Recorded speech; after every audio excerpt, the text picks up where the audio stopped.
Assalamu alaikum guys, welcome back to another video. Like I said, after my 30-day keto challenge, I will do a review. Yes, for all you haters, I have finished my keto challenge. You know what I mean? I did 30 days out of the way, I'm still alive. I might be bones, and just a skeleton, but I have survived, alhamdulillah. It was one of the hardest things I've ever done, especially like week one.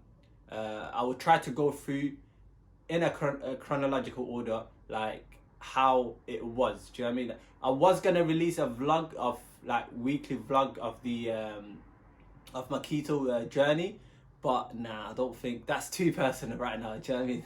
So I'm not gonna release it. But like first week, the hardest thing about first week was, like emotionally, like you feel hungry, you're frustrated. Anything that comes out of someone's mouth, you like it just bothers you. Do you know what I mean? It rubs you the wrong way. And on top of that, you get the keto flu.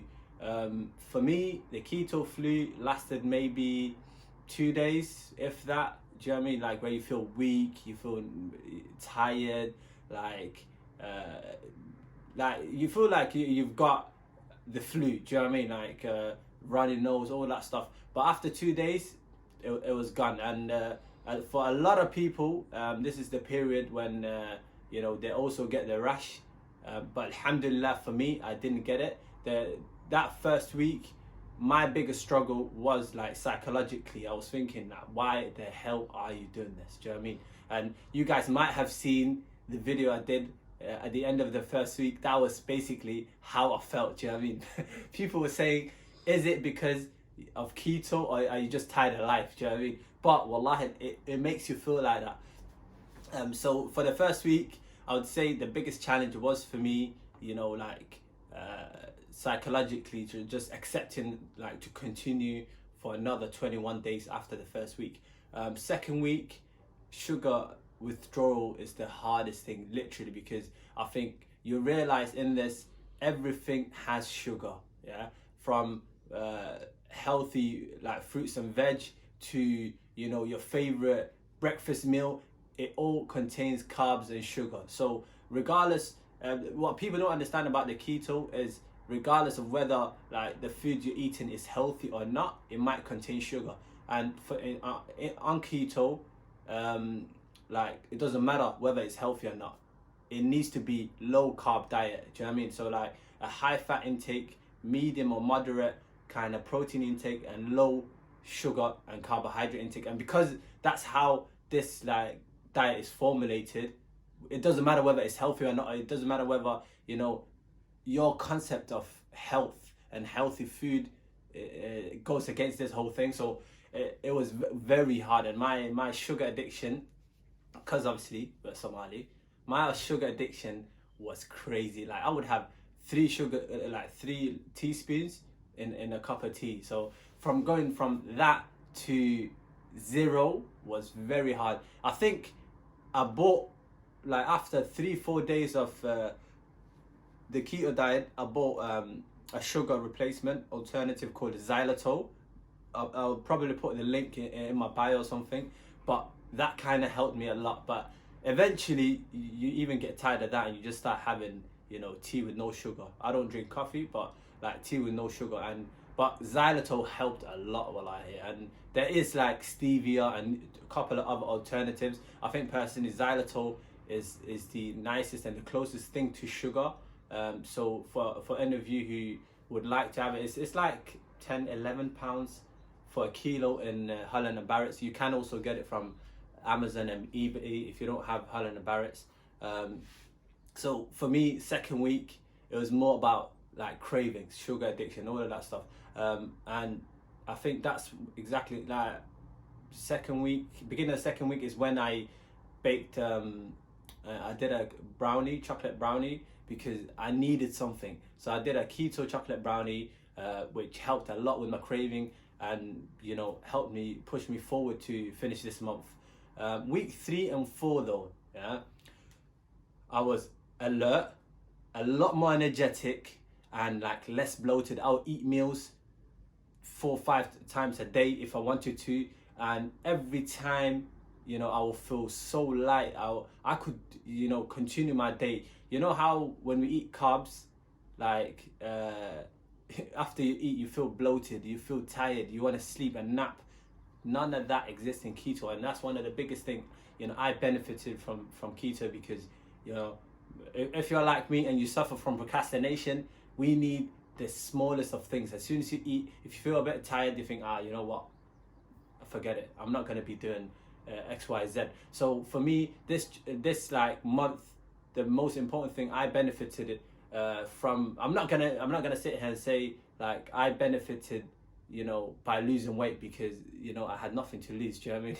But the most important thing I benefited from here was like discipline, A, and B, like learning about like my body, learning about the food I'm intaking, and also like procrastination and productivity, because I'm not continuously thinking about food in terms of like what I should be eating and chip shop and all of this stuff. Like I'll be having healthy food, which impacted in the way I think, the way I move, my laziness, my procrastination, which is one of my biggest weaknesses. So that was week 3 and 4, like being like week 1 and 2 it was a struggle. 3 and 4 I was like, my performance levels were a lot better. Even at work, I needed less food to focus. I didn't really need. A lot of the time, when you're hungry, your mood drops. But this keto, because it's using the fat inside your body to burn, as the day goes on, you get more energetic. You're like, you don't really need breakfast no more and all of that stuff. I know it's not really healthy, but for this diet, it's very, very, very important. So that was my overall general 4-week review. To be honest, if I wanted to, I could have continued. It's just I had no purpose to continue, if you know what I mean. Like I had already lost a lot of kgs, but the most important thing, overall reviews that I would say I learned from keto is nutritional knowledge. That's the number one, nutrition knowledge. You realize how much rubbish and junk there is in your food that you're eating. So like even the healthy foods has a lot of sugars, so nutrition knowledge. I learned a lot about like the carbs and protein and fats and what is important. And I think personally this diet is not really healthy in the long run, but for now it gets the job done. So first and foremost, nutrition knowledge is something you learn from this. Secondly, like it definitely makes you feel less bloated, more energetic, more alert. Like you're on job, your productivity levels improves.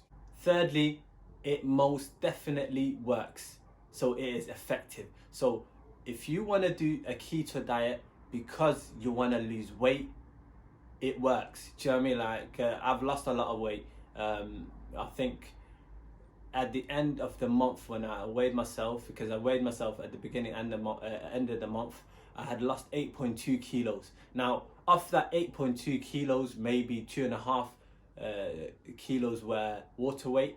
So overall, it would be about 5.5 kilos. But yeah, 8.2 kilos. I've gained like 2.5 kilos back because of the water weight. But 8.2 kilos is a lot. Do you know what I mean? And that's only a month. So believe me when I tell you, it works. Fourth, like if you do not meal prep, if you don't plan your meals, if you don't plan what you're gonna eat, you will starve. And A, you will starve. B, like you will go back to eating your carbs because it is so readily available and accessible. 5, discipline is one of the biggest lessons I've also learned from this. I didn't think maybe it was possible for me to do a 30-day challenge, doing keto, and doing it for 30 days. I know a lot of people were saying as a joke, like, you won't be able to do it. It is hard, believe me. There are a lot of people who started on social media at the same time as me. And, after my 30 days, I was saying, how did it go, blah, blah. They were like, mate, we stopped after 3 or 4 days. Do you know what I mean? Because, like I said in the previous point, if you don't meal prep, and if you don't plan, you will suffer. Alhamdulillah for me, Hoya was helping me along, and you know, it was easier. Like, so when they were cooking food, and they would just give me alternatives. So if they were having rice with meat or with salmon or whatever, I would have cauliflower rice. You know what I mean? So it was a lot easier for me. And for those people, you know, who have been messaging me about meal plans and things to eat, I will try to prepare some sort of a plan of things you can eat. It might not be great, it might not be food you like.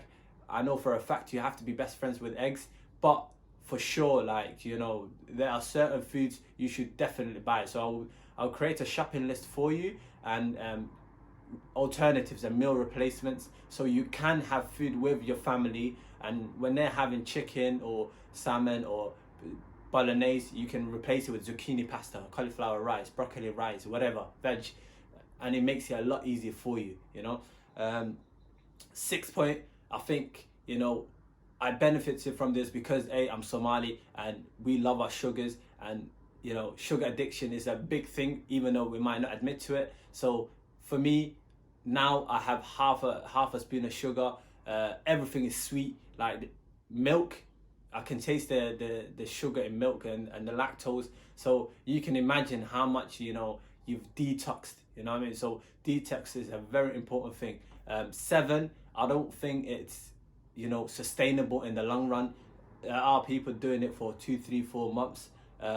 Kudos to you.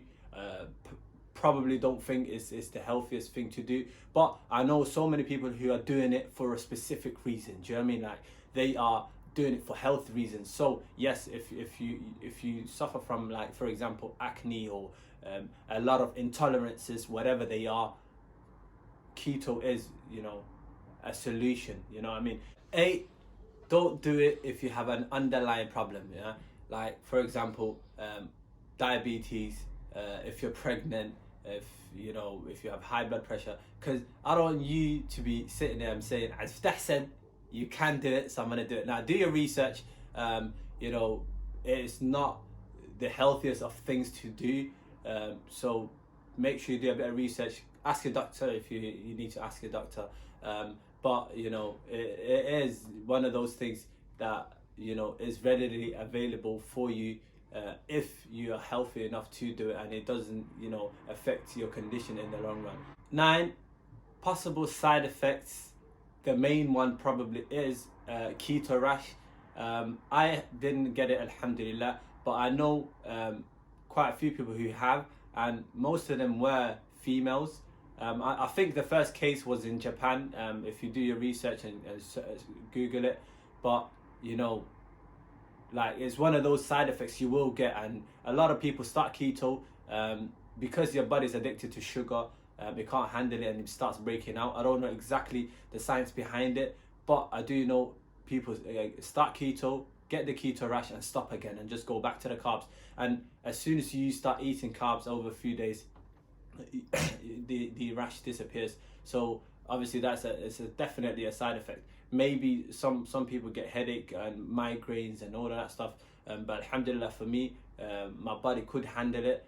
So that is overall. I'm not gonna sit here and lie to you and say, you know, I've got clearer skin, you know, all of that stuff, because that's not the case. I wanted to do like an honest kind of review of the 30 days. Hopefully, you know, if you really want to start keto, you know, do your research, because research is the most important thing, I think, personally. So guys, yeah, that's it for this video. That is my review and overall lessons I've learned from these 30 days of doing keto. You know, please do share, like, and subscribe. There will be more videos coming up. One of the things I'm trying to work on is my consistency, because, you know me, I release a video every, you know, year or 2. So yeah, hopefully, you know, there will be more videos coming out, inshallah, and, you know, stay blessed. Assalamu alaikum.